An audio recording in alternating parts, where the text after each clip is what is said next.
पशूनां पतिं पापनाशं परेशं गजेन्द्रस्य कृत्तिं वसानं वरेण्यं जटाजूटमध्ये स्फुरत् आङ्गवारिं महादेवमेकं स्मरामि स्मरामि।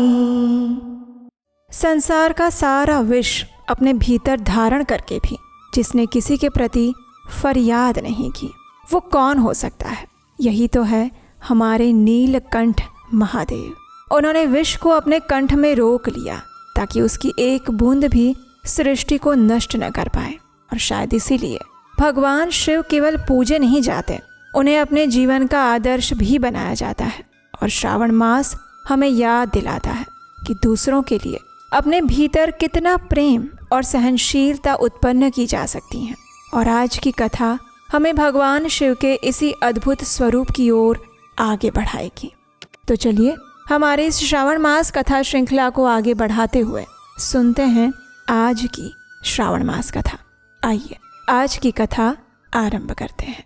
भगवान शिव ने कहा, हे महामुने, अब मैं श्रावण मास में दोनों पक्षों की एकादशी तिथि को जो किया जाता है उसका वर्णन करूंगा। ध्यान से सुनिए। हे वत्स, रहस्यमय, अति श्रेष्ठ, महान पुण्य प्रदान करने वाले और महापातकों का नाश करने वाले इस व्रत को मैंने किसी से नहीं कहा है।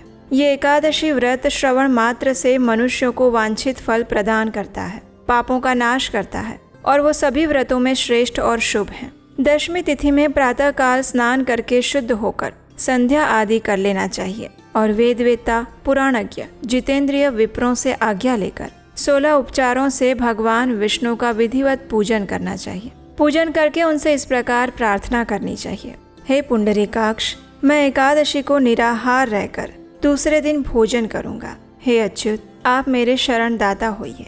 हे वत्स, गुरु, देवता और अग्नि की सन्निधि में नियम धारण करें और उस दिन काम क्रोध रहित होकर भूमि पर शयन करें। उसके बाद प्रातःकाल होने पर भगवान केशव में मन को लगाएं।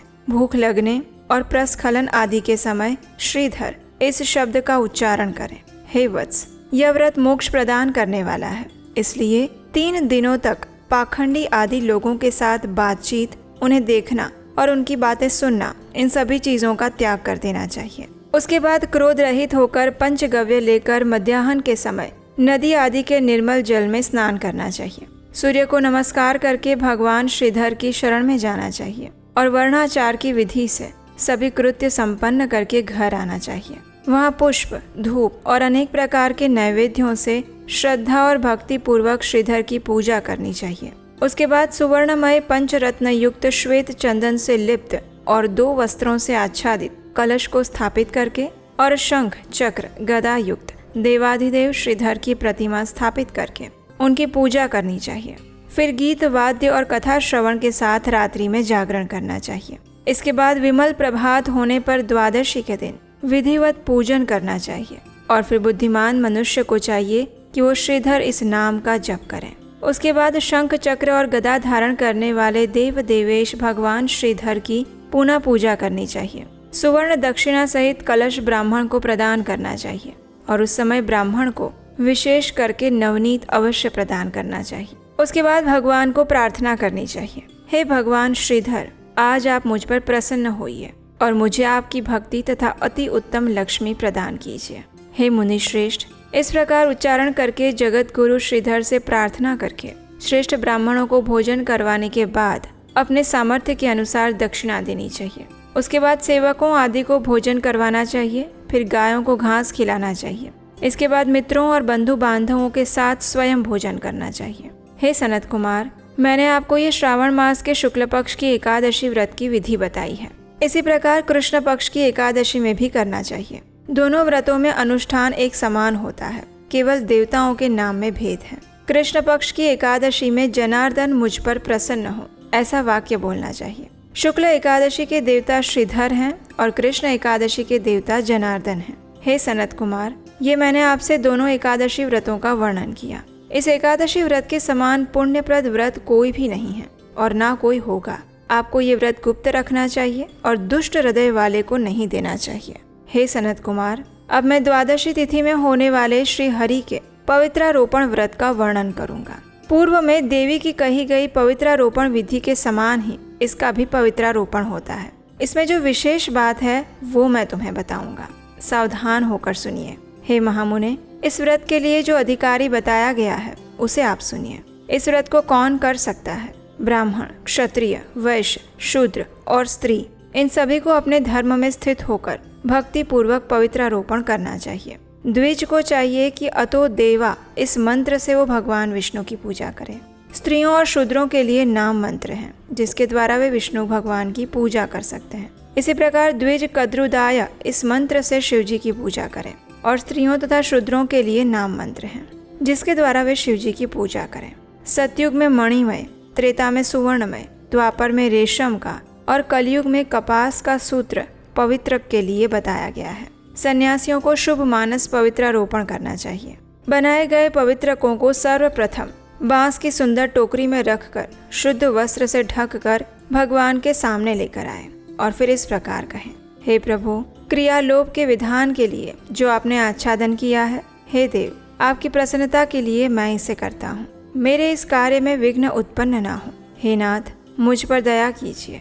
हे देव, सब प्रकार से सर्वदा आप ही मेरी परम गति हैं। हे जगतपते, मैं इस पवित्रक से आपको प्रसन्न करता हूँ। ये काम क्रोध आदि मेरे व्रत का नाश करने वाले ना हो। हे देवेश, आप आज से लेकर वर्ष पर्यंत अपने भक्त की रक्षा करें। आपको नमस्कार है।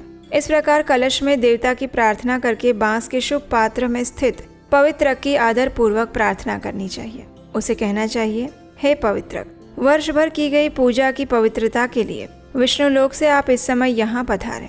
आपको नमस्कार है। हे देव, मैं विष्णु भगवान के तेज से उत्पन्न मनोहर, सभी पापों का नाश करने वाले और सभी कामनाओं को पूर्ण करने वाले इस पवित्रक को आपके अंग में धारण कराता हूँ। हे देवेश, हे पुराण पुरुषोत्तम, आप मेरे द्वारा आमंत्रित हैं, अतः आप मेरे पास पधारें। मैं आपका पूजन करूँगा। आपको नमस्कार है। मैं प्रातःकाल आपको ये पवित्रक निवेदन करूँगा। इस प्रकार कहकर पुष्पांजलि देकर रात्रि में जागरण करें। एकादशी के दिन अधिवासन करें और द्वादशी के दिन प्रातःकाल पूजन करें। उसके बाद हाथ में फिर से गंध, दुर्वा, अक्षत के साथ पवित्रक लेकर इस प्रकार कहें, हे देवदेव, आपको नमस्कार है। वर्ष पर्यंत की गई पूजा का फल देने वाले इस पवित्रक को पवित्रीकरण हेतु आप ग्रहण कीजिए। मैंने जो भी दुष्कृत्य किया है उसके लिए आप मुझे पवित्र कीजिए, क्षमा कीजिए। हे देव, हे सुरेश्वर, आपके अनुग्रह से मैं शुद्ध हो जाऊं। इस प्रकार मूल मंत्र से संपुटित इन मंत्रों के द्वारा पवित्रक भगवान को अर्पण करना चाहिए। उसके बाद महानैवेद्य अर्पित करके निरंजन कर प्रार्थना करें और फिर मूल मंत्र से धृत सहित खीर का अग्नि में हवन करें। तदनंतर इसी मंत्र से पवित्रक का विसर्जन करके इस प्रकार कहें, हे पवित्रक, वर्ष भर की गई मेरी शुभ पूजा को पूर्ण करके अब आप विसर्जित होकर विष्णु लोक को प्रस्थान करें। इसके बाद पवित्रक को उतारकर ब्राह्मण को प्रदान कर दें अथवा जल में विसर्जित करें। हे वत्स, मैंने आपसे श्री हरि के इस पवित्रारोपण का वर्णन कर दिया। इसे करने वाला इस लोक में सुख भोग कर अंत में वैकुंठ प्राप्त करता है। और इस प्रकार श्री स्कंद पुराण के अंतर्गत ईश्वर सनत कुमार संवाद में श्रावण मास महात्म्य में उभय एकादशी व्रत कथन और द्वादशी में विष्णु पवित्रारोपण कथन नामक 19वां अध्याय पूर्ण हुआ। और इसी के साथ समाप्त होती है हमारी आज की श्रावण मास की विशेष कथा। इस कथा की अगली कड़ी के साथ हम आपको मिलेंगे कल प्रातःकाल।